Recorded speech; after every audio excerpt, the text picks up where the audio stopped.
ಕರ್ನಾಟಕದ ಒಂದು ಸಣ್ಣ ಹಳ್ಳಿಯಲ್ಲಿ ರಮೇಶ್ ಎಂಬ ಯುವಕ ವಾಸವಾಗಿದ್ದ. ಅವನ ತಂದೆ ದಿನಗೂಲಿ ಕಾರ್ಮಿಕ, ತಾಯಿ ಮನೆಯ ಕೆಲಸ ಮಾಡುತ್ತಾ ಕುಟುಂಬವನ್ನು ನಿಭಾಯಿಸುತ್ತಿದ್ದರು.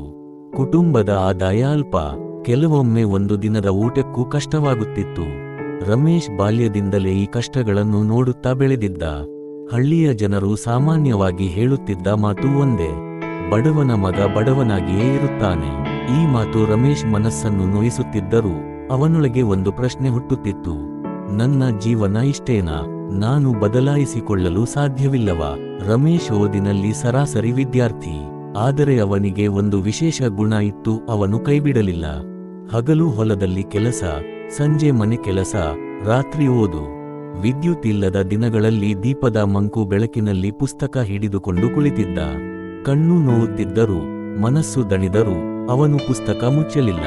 ಅನೇಕ ಬಾರಿ ಅವನು ಪರೀಕ್ಷೆಗಳಲ್ಲಿ ಸೋತ. ಸ್ನೇಹಿತರು ಕೆಲಸಕ್ಕೆ ಸೇರಿದರು, ಕೆಲವರು ಅವನನ್ನು ಹಾಸ್ಯ ಮಾಡಿದರು: ಓದುವುದರಿಂದ ಏನು ಪ್ರಯೋಜನ, ಕೆಲಸಕ್ಕೆ ಹೋಗು. ಕೆಲವರು ನೇರವಾಗಿ ಹೇಳಿದರು: ನಿನ್ನಿಂದ ಏನೂ ಆಗಲ್ಲ.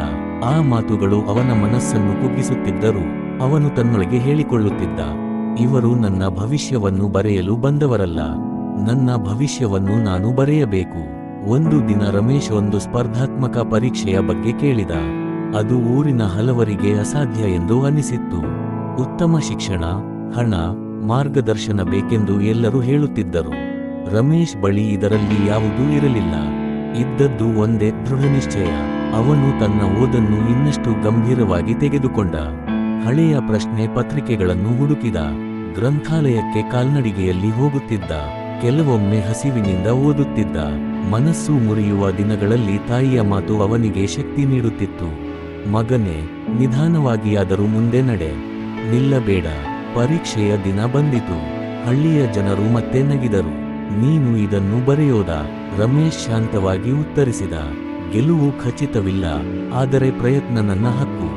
ಪರೀಕ್ಷೆ ಕಠಿಣವಾಗಿತ್ತು.